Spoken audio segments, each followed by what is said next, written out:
Welcome dear rockers, कैसे हो आप सभी। तो आज हम लेकर आ चुके हैं आपके लिए 2011 में रिलीज हुई एक super feel good fantasy drama movie. सुनिए जरा ध्यान से। एक बहुत ही पुराने घर में रहने जाता है अपनी कहानी का हीरो, पर वहाँ उसे कई अमानुष्य घटनाओं का सामना करना पड़ता है। लेकिन फिर पता चलता है कि 50 से 60 साल पहले इस घर में एक यंग औरत अपने अब्यूजिव पति के साथ रहा करती थी और उससे वो छुटकारा पाना चाहती थी। ऐसे में वो टाइम ट्रेवल के जरिए पास्ट से प्रेजेंट में आ जाती है। हीरो और उस औरत के बीच होती मुलाकातें प्यार में बदलती है, लेकिन क्या पास्ट और प्रेजेंट का ये मिलाव पॉसिबल हो पाता है?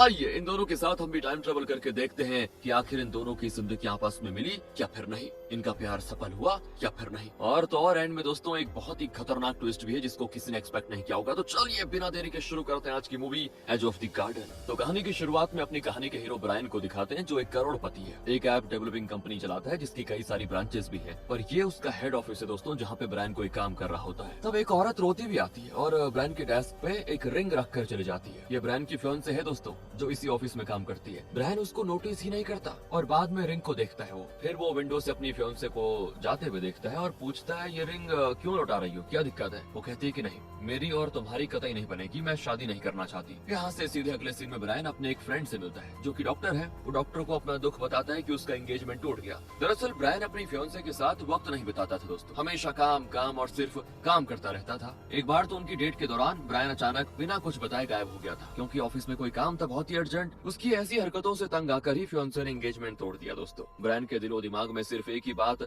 चलती रहती है, बिजनेस को कैसे आगे बढ़ाए, पैसे कैसे कमाए, कितनी कंपनियों को खरीदा जाए, वगैरह वगैरह। और सुनिए, हाल ही में उसने शहर से बहुत दूर एक छोटी सी कंपनी खरीदी है और अब उसे अच्छी पोजीशन पर पहुंचाने के लिए ब्रायन को कुछ दिन शहर को छोड़कर उस कंपनी को चलाने के लिए छोटे टाउन में जाकर रहना पड़ेगा। फिर क्या था दोस्तों, ब्रायन अपनी चीजें पैक करके पहुंच जाता है उस छोटे से टाउन में। तो वहाँ के ऑफिस में जाते ब्रायन को अंदाजा हो जाता है कि ये कंपनी लॉस में क्यों है भाई। वहाँ के स्टाफ काम के अलावा बाकी सारे काम करते हैं दोस्तों, मतलब कुछ भी नहीं। और तब कंपनी की मैनेजर आती है जिसका नाम है एलेना। वो ब्रायन को उसके केबिन में लेके जाती है तो ब्रायन गुस्से में उस पर चिल्लाता है कि क्या क्या है ये, इस कंपनी के स्टाफ मुफ्त में तनख्वाह लेते हैं क्या? मुझे तो कोई काम नजर ही नहीं आ रहा। तो एलेना कहती, सर काम है ही नहीं तो करेंगे क्या, अब आप आ गए हैं तो सब रास्ते पे आ जाएंगे। अब ब्रायन कहता है कि देखो कुछ महीने मैं इस टाउन में रहूंगा, मुझे भाड़े पे एक अच्छा सा घर चाहिए। तो एलेना उसको एक रियल एस्टेट एजेंट का कांटेक्ट देती है। वो ब्रायन को एक घर दिखाने के लिए लेके जाता है जो कि कंपनी से काफी दूर है दोस्तों। आखिर वो उस घर में पहुंच जाते हैं। काफी पुराना मालूम होता है लेकिन गार्डन से घिरा हुआ बहुत ही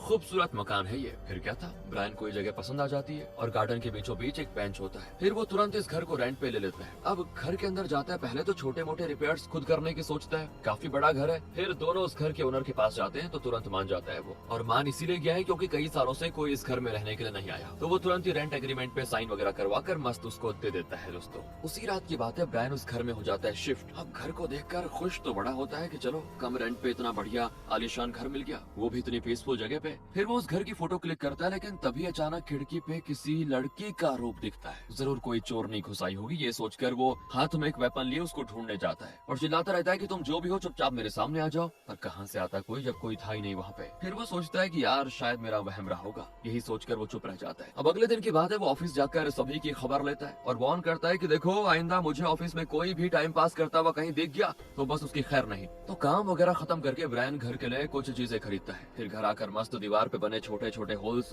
लीकिंग पाइप्स वगैरह को खुद ही ठीक कर देता है। तो अचानक क्या होता है कि एक औरत की आवाज आती है। घबरा जाता है अचानक से कि कल भी मुझे एक औरत का रूप दिखा था, फिर मैंने सोचा मेरा भ्रम है, लेकिन आज आवाज आ रही है, ये है क्या? वो म्यूजिक प्ले कर रहा होता है, लेकिन अचानक उसमें 1960s के समय में जॉन एफ के द्वारा दिए गए स्पीचेस प्ले होने लगते हैं। ब्रायन वैसे तो भूत प्रेत वगैरह में विश्वास तो नहीं रखता, लेकिन अब इस घर में होती हुई ये अजीबोगरीब घटनाएं उसे अपने विश्वास पे सवाल उठाने पे मजबूर कर देती है कि पक्का कुछ गड़बड़ है। खैर फिर भी वो ये चीजें इग्नोर करता है और पाइप्स की सफाई करते करते उसे एक पुराना लॉकेट और चेन मिलता है। लगता है बहुत ही पुराना लॉकेट है दोस्तों। तब ब्रायन देखता है कि घर के बाहर एक औरत कुछ ढूंढ रही है। वो जाकर उससे पूछता है कि आप कौन है और यहाँ पे क्या ढूंढ रही है? तो ब्रायन को देखकर वो औरत चौंक कर पूछती, पहले आप बताइए आप कौन है और मेरे घर के अंदर क्या कर रहे हैं? ब्रायन कहता है बड़ी अजीब औरत है, ये घर मेरा है, मैंने कल ही इसको एग्रीमेंट पे लिया। अब इनकी तू मैं के बीच दोस्तों वो औरत बताती है मेरा एक लॉकेट खो गया है, उसी को ढूंढ रही हूँ। ब्रायन के हाथ में लॉकेट देखकर वो कहती है अरे यही तो है मेरा लॉकेट, तुम्हारे पास कैसे आ गया? और ब्रायन कहता है ये तुम्हारा लॉकेट है, पर ये तो मुझे पाइप के अंदर से मिला। मतलब क्या आप पहले इस घर में रहती थी? क्या है मुझे बताइए। अब वो कहती है रहती थी का क्या मतलब है? अरे मैं अभी भी यही रहती हूँ। कहकर वो ब्रायन के हाथ से लॉकेट छीनने की कोशिश करती है, लेकिन वो लॉकेट को छू ही नहीं पाती दोस्तों। और अब ब्रायन थोड़ा सा नर्वस हो जाता है, कह रहा ये तो कोई भूत आत्मा लगती है। अब वैसे लॉजिक के हिसाब से तो डर कर भागना चाहिए था ब्रायन को, लेकिन दोस्तों यहाँ वो औरत ब्रायन को भूत भूत कहते हुए वहाँ से घर के अंदर भागी आती है। मतलब औरत को लगता है कि ब्रायन भूत है, ब्रायन को लगता है कि औरत भूत है। और यहाँ पे रिवील होता है कि ये दोनों अलग अलग टाइम लाइन्स में जी रहे हैं। अब जैसे ही वो औरत घर का दरवाजा खोलती है तो घर के अंदर का माहौल, सजावट वगैरह बदला हुआ होता है, जैसे कि 1960s में लोग अपने घर सजाते थे। मतलब वो रह रही है 1960 में। वो घर के अंदर भागी चली आती है तो उसका पति पूछता है क्या हो गया, इतनी घबरा क्यों रही हो? तो वो तो अचानक हकलाने लगती है और बड़ी मुश्किल से कह पाती है कि मैं वो बाहर मेरा लॉकेट गिर गया था, एक भूत भी है वहाँ पे। इस तरह वो जो मुंह में आ रहा था वो बोल रही थी। तो वो कहता है कि ये क्या बिन सर पैर की बातें कर रही हो नोरा? जी हाँ दोस्तों, इस औरत का नाम है नोरा और यही अपनी कहानी की हीरोइन। उसके पति का नाम है थॉमस। वो शक्की किस्म का आदमी है वैसे और हमेशा नोरा पे शक करता रहता है। वो उल्टा नोरा को डांटता है कि वो भूत नहीं, जरूर तुम्हारा कोई यार होगा, बड़ी आई यहाँ नाटक करने वाली। फिर वो एक शॉटगन लेकर बाहर जाता है और चिल्लाता है कि कौन है बे जो एक लॉयर के घर में हाथ मारने की कोशिश कर रहा है, बाहर आ जरा। अब उसकी हरकतें देखकर नोरा घबरा जाती है। नोरा के बारे में मैं आपको बताऊं तो बहुत ही नरम दिल औरत है दोस्तों, हमेशा दूसरों का भला सोचती है। अब उसे ये लगता है कि कहीं जिसको मैं भूत भूत कह रही हूँ वो कोई इंसान न हो, थॉमस के हाथों कहीं उसे कोई खतरा न हो जाए। यही सोचकर वो थॉमस को कन्विंस करके अंदर लेके जाती है कि देखो मुझे वहम हुआ था, कोई नहीं है बाहर। और इसी बीच ब्रायन दोस्तों जो अपने टाइम लाइन में यानी कि 2010 में है, वो जल्दी से आकर दरवाजा खोलता है, लेकिन वहाँ पे नोरा नहीं होती। वो घर का कोना कोना चेक करता है लेकिन कहीं पे भी नोरा का पता नहीं चलता। सोचिए यार, अगर आपके घर में ऐसा कुछ होता तो आप क्या आराम से रह पाएंगे? नहीं ना, बोरिया बिस्तर बांध कर निकलेंगे ना वहाँ से। पर ब्रायन पता नहीं किस मिट्टी का बना हुआ है दोस्तों। वो उसी घर में रात को सोता है, तब नोरा और एक आदमी की आवाजें आती रहती है। लगता है दोनों की बहस हो रही है। मतलब जो बातें वो 1960s में कर रहे हैं वो टाइम लाइन क्रॉस करके ब्रायन को सुनाई दे रही है। जरूर उस टाइम लाइन और इस टाइम लाइन के बीच कनेक्शन का कोई ना कोई जरिया जरूर है। खैर अब ब्रायन इन सारी चीजों को सीरियसली नहीं लेता और अपने काम में बिजी रहता है, लेकिन उस लॉकेट को एक जगह संभाल के रखता है वो बड़े ध्यान से। बाहर जाकर वो उस बेंच को देखता है जहाँ कल रात नोरा नजर आई थी। यहाँ से सीधे अगले सीन में 1960s का सीन दिखाया जाता है, यानी नोरा और थॉमस का फ्लैशबैक। दोनों की नई नई शादी हुई है और वो इस घर में रहने के लिए आए हुए हैं। घर की सजावट में दोनों बड़े मस्त होते हैं और गार्डन की देखभाल के लिए वो एक माली को हायर करते हैं जिसका नाम है फ्रैंक। प्रेजेंट में दोस्तों गार्डन में जो बेंच है ना, ध्यान से सुनना, उस बेंच को पहली बार फ्रैंक एक ट्रक में लाया था। वो उसे उठाकर गार्डन में सेट कर रहे होते हैं, पर थॉमस को होता है शक कि नोरा और फ्रैंक का अफेयर चल रहा है। फ्रैंक बहुत ही अच्छा आदमी है दोस्तों वैसे तो, और उसका ऐसा कोई इरादा नहीं होता, लेकिन थॉमस तो ठहरा शक्की आदमी। वो फ्रैंक से कहता है कि काम खत्म करके तुरंत निकल जाना, बिना जरा देरी किए हुए भी। ओके, और वैसे कल रात तुम यहाँ पे आए थे क्या? फ्रैंक कहता है रात को मैं यहाँ क्यों आऊंगा सर, मेरा काम तो दिन में हो जाता है। अब थॉमस काम पे चला जाता है तो फ्रैंक नोरा से पूछता है कल रात क्या हुआ मैडम, सर इतने गर्म क्यों है? तो नोरा कहती कुछ भी नहीं, तुम अपना काम करो। लेकिन उसके अंदर का छुपा हुआ दर्द, बेबसी, ये सब फ्रैंक समझ जाता है कि पक्का कुछ गड़बड़ है। वैसे आपको बताऊं दोस्तों तो नोरा को गार्डन में बैठकर पेड़ पौधों और फूलों को निहारने में बहुत ही शांति मिलती है, इसीलिए उसने बड़े चाव से वो बेंच लगाया है वहाँ पे। और अब प्रेजेंट में ब्रायन इस घर के बारे में एलना से पूछता है तो वो कहती है कि सर हम बचपन से उस घर को देखते आ रहे हैं, बचपन में वहाँ जाकर गार्डन में खेलते भी थे, इसके अलावा उस घर के बारे में कुछ खास नहीं जानते। अब दोस्तों ब्रायन के लिए उस घर की कहानी एक मिस्ट्री बनकर रह जाती है। खैर उस रात भी वो गार्डन के बेंच पे नोरा को देखता है और उससे बात करने की कोशिश करता है, लेकिन वो डरती है कि तुम कौन हो, मेरे घर पर क्यों आते रहते हो, अगर मेरे पति को पता चल गया तो दिक्कत हो जाएगी। ब्रायन कहता है कि देखिए पहले मेरी बात ध्यान से सुनिए, आप डरिए मत, डरना तो मुझे चाहिए आपसे। मैंने हाल ही में ये घर लिया है और अक्सर आपको यहाँ पे देख रहा हूँ मैं, मुझे तो शक है कि आप भूत हो या फिर आप किसी दूसरे जमाने से टाइम ट्रेवल करके यहाँ पर आ जाती हो। आपका ड्रेस, हुलिया वगैरह देख कर तो यही लगता है। बताइए ना आप है कौन, पहले आप ये बताइए आप कौन से साल में है? तो नोरा कहती है 1960। और अब ब्रायन चौंक जाता है कि क्या, मैं तो 2010 में जी रहा हूँ, तो क्या आप 50 साल पहले के टाइम से ट्रेवल करके आती है यहाँ पे? और यहाँ पर पता चलता है कि नोरा टाइम ट्रेवल करके प्रेजेंट में आकर इस बेंच में बैठ सकती है दोस्तों, लेकिन फूलों को या पौधों को छू नहीं सकती। ब्रायन कहता है ये फूल और पौधे तो एकदम सूख चुके हैं, लेकिन फिलहाल नोरा की नजरों में फूल एकदम फ्रेश और खिले हुए दिखते हैं, क्योंकि वो 1960 में वो इस गार्डन की बढ़िया देखभाल करती थी ना, क्योंकि वो फूल देख रही है 1960 में दोस्तों, इसीलिए। इतने में थॉमस नोरा को बुलाता है तो वो वापस घर भाग जाती है। अब 1960 में अगली सुबह की बात है,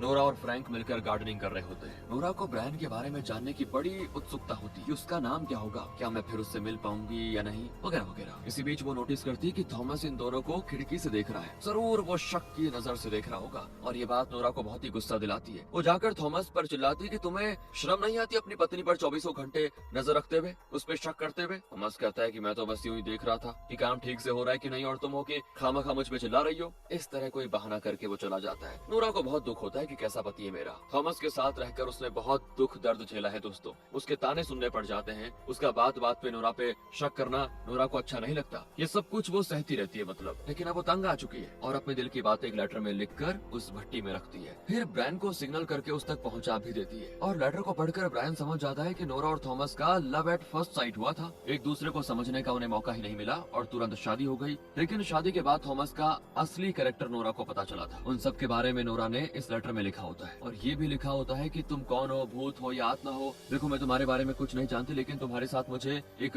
अजीब अपनापन महसूस होता है, इसीलिए अपने दिल की बातें मैंने इस लेटर में उतार कर तुम्हें भेज दी। तो अब ब्रायन की बारी उसको जवाब देने की। वैसे वो डायरेक्टली नोरा को गार्डन में मिलकर उससे बात कर सकता है, लेकिन अगर थॉमस ने देख लिया तो मुसीबत हो जाएगी। बस इसी डर की वजह से वो लेटर के जरिए कम्युनिकेट करने की सोचता है। वैसे नोरा का वो लॉकेट ही है दोस्तों, जिसके जरिए दो अलग अलग टाइमलाइंस में रहने वाले ये दोनों कनेक्ट हो पा रहे हैं। फिर दोनों इस तरह एक दूसरे के बारे में काफी कुछ जान पाते हैं, एक दूसरे के इमोशंस को समझ पाते हैं। ब्रायन अपने ऑफिस में होता है, तब भी उसे लगता है कि कब काम खत्म हो और कब मैं घर जाकर नोरा का अगला लेटर पढूं। ऐसे में एक दिन की बात है, नोरा को बहुत तेज बुखार हो जाता है, सर दर्द से सर फटा जाता है। नोरा को शायद कोई ऐसी बीमारी है दोस्तों जिसका उस जमाने में इलाज नहीं था, लेकिन 2010 में उसका इलाज निकल आया है। 1960s का डॉक्टर कहता है कि तुम्हारे हाथ में ये जो रैश है ये इन्फेक्शन का सिम्टम है और फिलहाल इसकी कोई दवा नहीं बनी हुई है। पर थॉमस कहता है ये हमेशा पेड़ पौधों की देखभाल करती रहती है डॉक्टर, जरूर किसी कीड़े मकोड़े ने काट लिया होगा, आपके पास जो भी दवा है दे दीजिए, ठीक होना होगा तो हो जाएगी। इस तरह वो बड़े गैर जिम्मेदार तरीके से पेश आता है, जैसे कि नोरा को कुछ भी हो जाए उसे फर्क ना पड़े। लेकिन दिन भर दिन नोरा की हालत बड़ी खराब हो जाती है दोस्तों,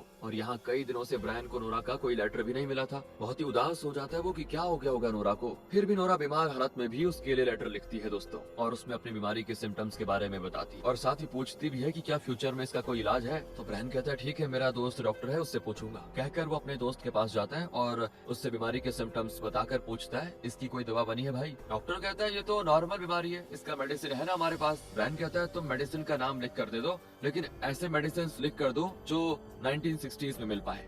वो चौंक जाता है, पागल है क्या, क्या कह रहा है, पीकर आया है क्या, 1960s की दवा मैं क्यों लिख कर दूं? तो ब्रायन कहता है कि भाई प्लीज सवाल मत करो यार, बस है तो लिख के दे दो, मैं तुम्हें जवाब दूंगा लेकिन अभी नहीं, और जवाब दे भी दिया तो तुम्हारे पल्ले नहीं पड़ेगा, प्रिस्क्रिप्शन मुझे मेल कर देना प्लीज। कहकर ब्रायन चला जाता है दोस्तों, और फिर उन मेडिसिन को लेटर में लिखकर वो नोरा के हाथ में पहुंचा देता है। और फिर नोरा फ्रैंक की मदद से उसके ट्रक में डॉक्टर के पास जाती है। वो उस जमाने के डॉक्टर को मेडिसिन के नाम देकर कहती है आप ये वाले मेडिसिन लिख दीजिए, शायद इससे मेरी बीमारी ठीक हो जाए। डॉक्टर कहता है ये मेडिसिन तो मार्केट में अभी अभी नए आए हैं, ठीक से टेस्ट भी नहीं किए गए हैं, अगर इससे कोई साइड इफेक्ट हो गया तो। नोरा कहती है कि फिक्र मत कीजिए डॉक्टर, मेरा एक दोस्त है डॉक्टर, फॉरेन में रहता है, उसी ने रिकमेंड किया है, प्लीज आप यही मेडिसिन प्रिस्क्रिप्शन में लिख कर दे दीजिए। अब डॉक्टर क्या ही करता यार, उसके पास कोई और रास्ता तो था नहीं, और फिर वो उन मेडिसिन को प्रिस्क्राइब कर देता है। नोरा भी उन मेडिसिन को लेना शुरू कर देती है और धीरे धीरे बेहतर फील करती है, लेकिन वो बेड रेस्ट में होती है जिस वजह से वो खत नहीं लिख पाती। अब नोरा के लेटर्स को ना पाकर यहाँ ब्रायन को बड़ी उछल कूद होती है कि पता नहीं उन मेडिसिन को लेकर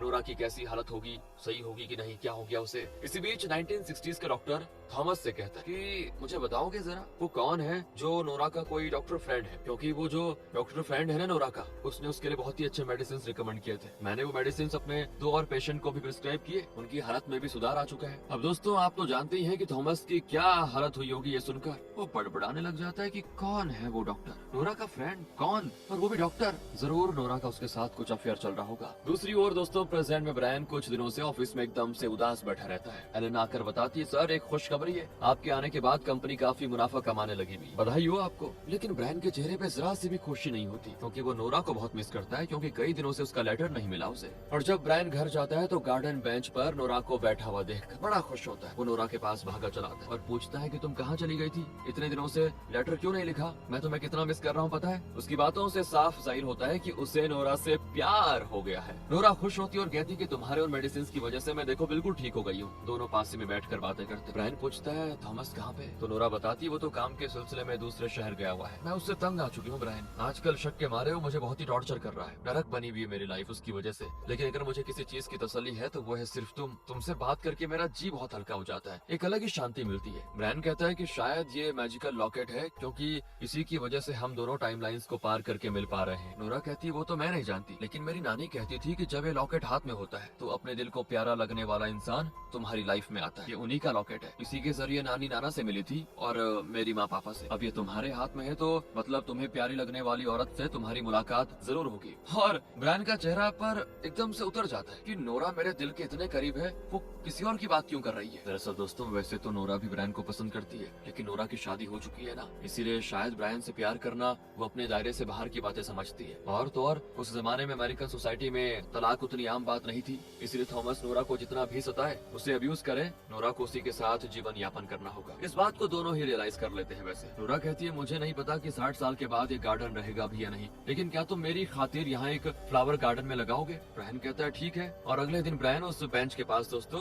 पूरा काम कर देता है। ब्रायन को लगता है कि पास्ट की नोरा शायद अब भी जिंदा हो सकती, और अगर वो जिंदा है तो ब्रायन उससे मिलना चाहता है। वो फोन बुक्स को छान मारकर जैसे तैसे नोरा के पति थॉमस के नाम से उसका एड्रेस ढूंढ लेता है और उससे मिलने जाता है। ब्रायन उससे पूछता है क्या आप ही थॉमस है, नोरा के पति। लेकिन यहाँ पे थॉमस एक शॉकिंग बात बताता है कि नोरा तो कई साल पहले एक फायर एक्सीडेंट में मारी गई थी, और पर तुम कौन हो और नोरा को कैसे जानते हो। नोरा की मौत की खबर सुनकर ब्रायन एकदम से फ्रीज हो जाता है दोस्तों। थॉमस बताता है कि हम एक बड़े घर में रहा करते थे, वहीं पे फायर एक्सीडेंट हुआ जिसमें नोरा मर गई। दरअसल दोस्तों वो प्रेजेंट वाले ब्रायन के घर की ही बात कर रहा है जहाँ पे वो रह रहा है मतलब, और उसी में नोरा और थॉमस 1960s में रहा करते थे। तो ब्रायन अब सोच में पड़ जाता है कि पास्ट में हुई नोरा की मौत को कैसे रोका जाए। फिर वो थॉमस से उस एक्सीडेंट के बारे में बारीक से बारीक डिटेल्स पता लगाने की कोशिश करता है और कहता है कि मैं नोरा की मौत को रोक सकता हूँ। लेकिन थॉमस का रवैया तो अभी भी बदला नहीं। वो कटकर कहता है कि वो मेरी वाइफ है, मर चुकी है बेचारी, खत्म हो चुकी है उसकी कहानी, और तुम किस पागल खाने से बच के आए हो जो पास्ट में हुई घटनाओं को रोककर कुछ दिखाना चाहते हो। चुपचाप निकल जाओ वरना बहुत ही बुरा होगा।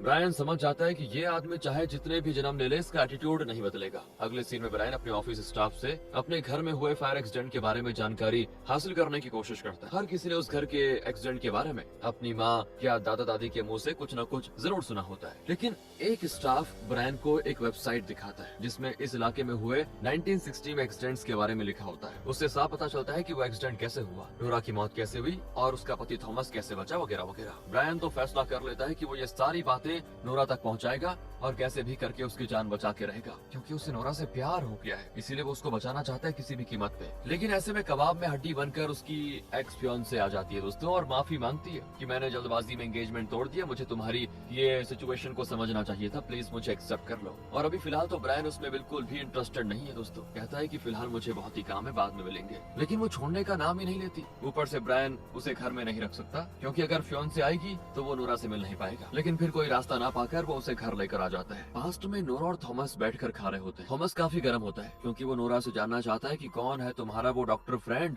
बताओ जरा, आदमी है या औरत, और तुम्हारा उससे क्या रिश्ता है। नोरा को डॉक्टर के पास फ्रैंक लेकर गया था, तो फ्रैंक और नोरा का क्या चक्कर चल रहा है, इस बात पे भी थॉमस कई सारे सवाल उठाता है। इतने में दोस्तों कोई दरवाजा नॉक करता है तो नोरा खोलने जाती है, लेकिन थॉमस उसको रोककर कहता है कि इतनी रात गए, तुम्हारा अब कौन सा यार आ गया तुमसे मिलने के लिए, मैं भी तो देखूं। कहकर वो जाकर दरवाजा खोलता है तो वहाँ पे फ्रैंक खड़ा होता है। बस दोस्तों अब थॉमस हो जाता है बिल्कुल आग बबूला, लेकिन काफी धीमी आवाज में कहता है, क्या बात है फ्रैंक, इस वक्त कैसे आना हुआ। फ्रैंक कहता है वो नोरा मैडम ने कहा था कि फ्लावर गार्डन का काम इसी हफ्ते के अंदर पूरा होना चाहिए, उसके लिए कुछ मटेरियल्स खरीद कर लेकर आने थे, उसी के बारे में पूछने आया था। अच्छा, मटेरियल्स खरीदने थे और ये बात पूछने के लिए तुम्हें रात का वक्त ही मिला, वाह। इस तरह मीठी आवाज में गुस्से में बोलकर वो नोरा से कहता है कि डार्लिंग तुम जरा अंदर रहो, मैं फ्रैंक से 2-4 बातें करके आता हूँ बढ़िया वाली। कहकर वो बाहर जाता है और अपने पीछे दरवाजा बंद कर लेता है। अब थॉमस फ्रैंक से पूछता है कि उस रात भी तुम ही आए थे ना, जल्दी बता दे बेटा। फ्रैंक कहता है नहीं आया था, मैं कितनी बार बताऊं आपको। अच्छा, नोरा को वो प्रिस्क्रिप्शन किसने दिया था। फ्रैंक कहता है कि मैं क्या जानूं सर किसने दिया, मैं तो बस मैडम को डॉक्टर के पास लेकर गया था, अब आए ना रास्ते पे, बताओ उसे तुम क्यों छोड़ने गए थे, उसका पति मर गया था क्या जो तुम उसको छोड़ने गए थे। सर देखिए प्लीज गलत बात मत कीजिए, उस वक्त आप घर पर नहीं थे, वो अकेली थी और उन्होंने मुझसे रिक्वेस्ट की थी बस, इसलिए मैंने उनकी मदद कर दी और कोई कुछ नहीं हमारे बीच। फिर भी थॉमस शांत नहीं होता दोस्तों। अब नोरा थॉमस से कहती है कि ये क्या कर रहे हो आप, क्या कर रहे हैं, प्लीज यहाँ तमाशा मत करो। और थॉमस गुस्से में फ्रैंक को कस के मारता है और कहता है कि बेटा आइंदा गार्डनिंग या किसी और काम का बहाना करके मेरे घर के आसपास नजर भी आए ना तो जान से मार डालूंगा। फ्रैंक चाहता तो थॉमस को मार सकता था और थॉमस एक ही मार में गिर भी जाता, लेकिन फ्रैंक ऐसा नहीं करता, बल्कि ये कहकर चला जाता है कि तुम्हारी किस्मत बहुत ही अच्छी है कि तुम्हें नोरा जैसी वाइफ मिली है, वरना कोई और औरत होती ना तो कब का तुम्हारे कान में दबा के मार के चली जाती तुम्हें, क्योंकि तुम बहुत ही घटिया आदमी हो। इस पर थॉमस को और गुस्सा आता है, पर अब नोरा चुप नहीं रहती और चिल्लाती है कि देखो आज तो तुमने हद कर दी, बात बात पे शक करते रहोगे तो मैं तो क्या कोई भी औरत तुम्हारे साथ गुजारा नहीं कर सकती। न जाने वो कौन सी मनूस खड़ी थी जब मैंने तुमसे शादी करने की सोची। सोची। शादी के बाद एक दिन भी मैं चैन से जी नहीं पाई तुम्हारी वजह से, रोज इस नरक में जी रही हूँ। अंदर खाना लगा दिया है, खा लो चुपचाप वरना भूखे मरो, लेकिन प्लीज मेरा पीछा छोड़ दो और मुझे 2 पल की शांति दो, कहकर नोरा उस बेंच पे बैठ जाती है और बेचारी बहुत रोती है। और यहाँ फ्यूचर में दोस्तों ब्रायन अपनी एक्स फियांसे के साथ किचन में होता है। ब्रायन की हरकतों से उसको लगभग पता चल ही जाता है कि ब्रायन उससे नहीं किसी और से प्यार करता है। ब्रायन उसे किचन में छोड़कर बाथरूम की ओर आ जाता है तो नोरा बाहर बैठी रो रही होती है। वो अपने शूज उतारकर दबे पांव नीचे जाकर नोरा से पूछता है क्या हो गया, क्यों रो रही हो? तो नोरा उसको A to Z सारी चीजें बताती है और कहती है कि नहीं अब मुझसे और बर्दाश्त नहीं होगा, मैं थॉमस को तलाक देने वाली हूँ। तो ब्रायन उसको दिलासा देता है कि देखो फ्यूचर के थॉमस से मैं मिल चुका हूँ, काफी बूढ़ा है वो, लेकिन उसका कैरेक्टर बिल्कुल वैसा का वैसा है, बिल्कुल नहीं बदला। और साथ ही दोस्तों यहाँ ब्रायन नोरा को बताता है कि तुम इस घर में एक फायर एक्सीडेंट में मरने वाली हो, लेकिन मैं तुम्हें बचाना चाहता हूँ। अब नोरा डर जाती है, लेकिन ब्रायन उसको हिम्मत देता है कि घबराओ मत, मैं तुम्हें कुछ होने नहीं दूंगा, एक्सीडेंट 1 हफ्ते के अंदर होने वाला है, इसलिए एक काम करो 1 हफ्ते के लिए कहीं बाहर चले जाओ। अब नोरा को ब्रायन पर पूरा विश्वास हो जाता है और वो उससे प्यार करने लग गई थी, इसीलिए दोनों बहुत ही इमोशनल होकर एक दूसरे के करीब आते हैं। लेकिन बदकिस्मती से दोनों अलग अलग टाइमलाइंस में होने की वजह से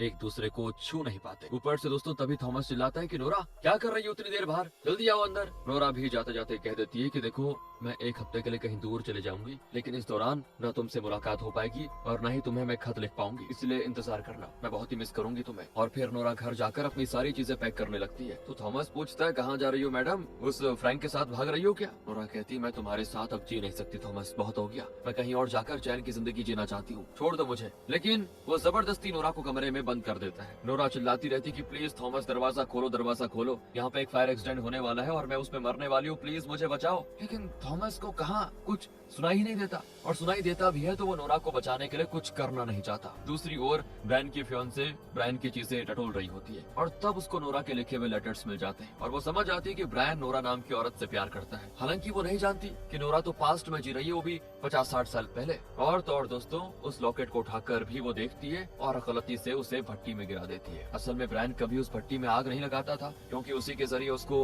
नोरा के लेटर्स मिलते थे, लेकिन उसकी फियांसे ये बात नहीं जानती और उसने वहाँ पे आग लगा दी है और वो लॉकेट जलने लग जाता है। दूसरी ओर भट्टी में लगी आग की वजह से धुआं निकलने लग जाता है जो कि कहाँ सीधे नोरा के कमरे की ओर जाता है। वो घबरा जाती है कि अच्छा कहीं ऐसा तो नहीं कि इसी आग की वजह से फायर एक्सीडेंट होगा और उसमें मैं मर जाऊंगी। तो वो चिल्लाती, लेकिन थॉमस एकदम बेफिक्र बैठा होता है। पास्ट में नोरा चिल्ला रही है जो प्रेजेंट में दोस्तों ब्रायन को सुनाई देता है और अब ब्रायन घबराकर नोरा को बचाने के लिए तुरंत भागा चलाता है, लेकिन न जाने क्यों दोस्तों वो पास्ट में आ जाता है और इस वजह से थॉमस उसको देख पाता है। और आप तो जानते ही हैं उस शैतान के दिमाग में क्या चल रहा होगा। वो चिल्लाता है कि तुम कौन हो रे, मेरी वाइफ से मिलने आए हो क्या? और फिर ब्रायन गुस्से में उसको एक तगड़ा पंच मारता है और थॉमस एकदम सिकुड़ कर वहीं पे गिर जाता है। ब्रायन हर तरफ नोरा को ढूंढता है दोस्तों। ब्रायन की आवाज को सुनने के बाद नोरा की जान में जान आती है और कहती है कि ब्रायन मैं यहाँ पे हूँ, प्लीज मुझे बचाओ। और आखिर ब्रायन उस कमरे का पता लगा लेता है और दरवाजा खोलकर उसे बचा कर ले आता है। मतलब दोस्तों अब ब्रायन और नोरा पास्ट में एक हो चुके हैं, लेकिन थॉमस यूं ही इनको छोड़ने वाला नहीं है। वो शॉटगन लिए दोनों पे एम करके खड़ा होता है। ब्रायन और नोरा उसको बहुत समझाने की कोशिश करते हैं, लेकिन वो नहीं मानता। वो शूट करने वाला होता है कि उसकी आंखों के सामने